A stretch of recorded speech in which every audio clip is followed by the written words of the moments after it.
Narasimha Naidu cinema పనిచేశారన్నారు. ఆ. అది industry రికార్డులన్నీ ఒక్కసారి అట్లా పట్టణం లేపేసింది. నరసింహనాయుడులో ఒక మంచి ఇన్సిడెంట్స్ చెప్తాను. చెప్పండి. నరసింహనాయుడు మేము అరకు అరకు పాలవంచ మన పాలకొల్లు ఇది శ్రీకాకుళం అటంతా చేస్తామండి. శ్రీకాకుళం విజయనగరం కూడా చేసాం. చేసినప్పుడు ఒక పక్క డబుల్ యూనిట్ వర్క్ అది. ట్రైన్ ఎపిసోడ్ అరకులో జరుగుతుండేది, విజయనగరంలో సైనిక్ స్కూల్లో సీన్స్ చేసేవాళ్ళు, హెలికాప్టర్కి సంబంధించిన ఎపిసోడ్. Okay okay. అక్కడ సైనిక్ స్కూల్ ఉంది. బాలకృష్ణ మన గోపాల్ గారికి బాగా సెంటిమెంట్ ఆ ఏరియాలో. వైజాగ్ ప్రాంతం అంటే అక్కడ చేస్తే హిట్ అనేది. సమరసింహారెడ్డి కానీ నరసింహనాయుడు కానీ ఇవన్నీ లారీ డ్రైవర్ కానీ ఇవన్నీ కొంచెం అక్కడ చేసేవాళ్ళు చేశారు గోపాల్ గారు. ఆ సెంటిమెంట్తో అవి చేస్తున్నప్పుడు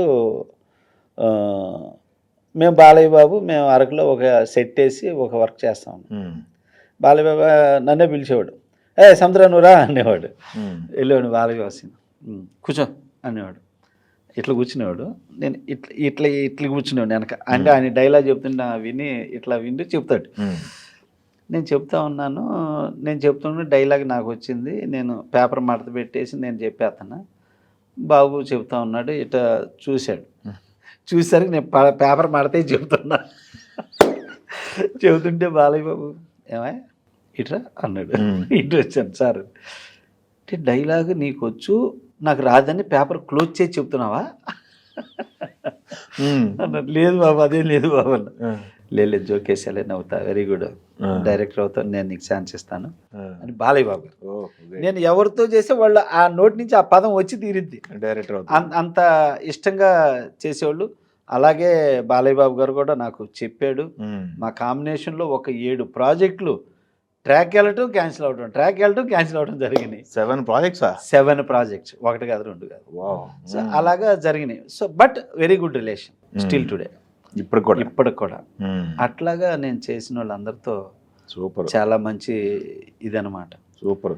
ఇక డైరెక్షన్ ఛాన్స్ పరిస్థితి ఏంటి? డైరెక్షన్ ఛాన్స్ ఫస్ట్ సింహరాశి రాజశేఖర్ గారి కోసం చేసుకున్న స్టోరీనా లేకపోతే వేరే?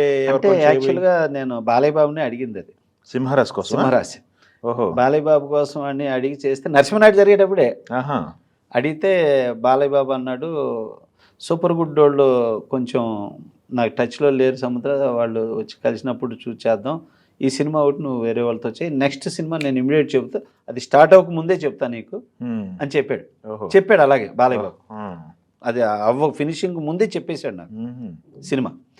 చెప్పాక నేను ఈలోపు ఏంటంటే ఇక రాజశేఖర్ గారికి ఏంటంటే ఆయనకి నేను డైరెక్షన్ ట్రయల్ చేస్తూ ఒక కథ చెప్పా. ఆ కథ విని ఈ కుర్రాడు చాలా షార్ప్గా ఉన్నాడు అని చెప్పి రాజశేఖర్ కూడా క్యాచ్ చేసి, సార్ కథ చాలా హెవీగా ఉంది కానీ బట్ ఆ డైరెక్టర్ మాత్రం ఛాన్స్ ఇద్దాం సార్ మనం, నాకు నచ్చాడు సముద్ర అని రాజశేఖర్ గారు అన్నారు. రాజశేఖర్ గారు అన్నాక ఇక ఈలోపు ఈ సినిమా తమిళ రీమేక్. ఇంకా అప్పుడు ఇదని తెచ్చేసరికి ఆర్బి చౌదరి గారు రాజశేఖర్ని అడిగారు. చౌదరి గారు 2 డైరెక్టర్లు పెట్టాడు అక్కడ. షిండే అని ఆయన పేరు చెప్పాడు. అప్పుడే నిన్నే ప్రేమిస్తే హిట్ ఇచ్చున్నాడు. నా పేరు చెప్పాడు.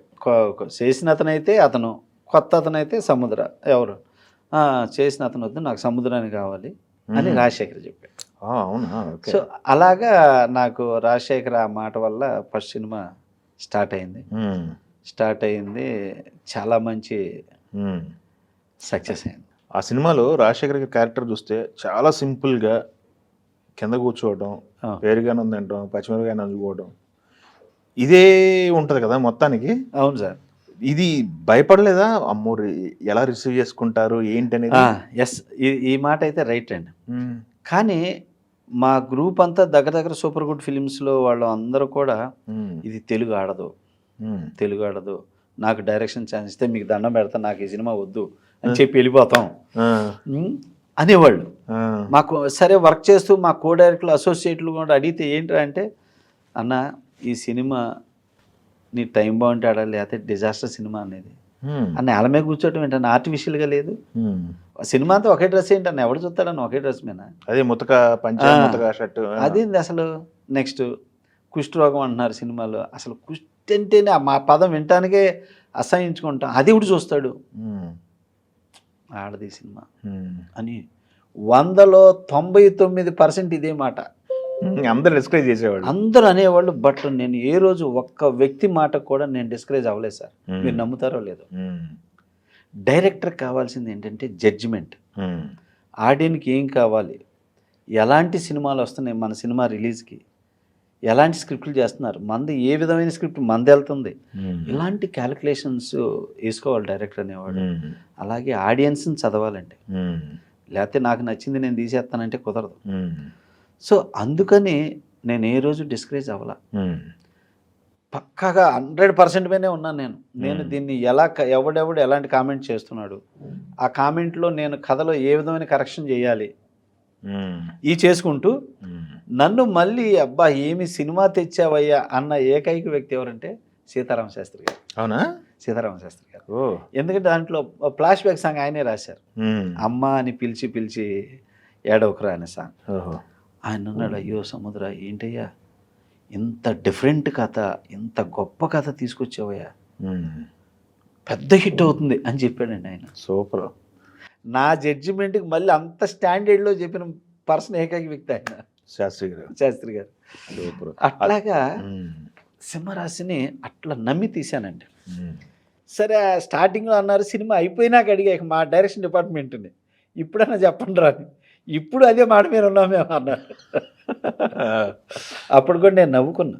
కానీ ఆర్పి చౌదరి గారు అద్భుతంగా తీసావు సముద్ర, ఇమీడియట్ మళ్ళీ మన బ్యానర్లో చేసుకుంది, సినిమా అద్భుతంగా ఉంది, చాలా మంచి కరెక్షన్స్ కూడా చేసావు, సినిమా సూపర్ హిట్ సినిమా అని చెప్పి అప్రిషియేట్ చేశారు ప్రొడ్యూసర్ గారు. ఇక అట్లా సినిమా చాలా గొప్ప సక్సెస్ అయ్యింది.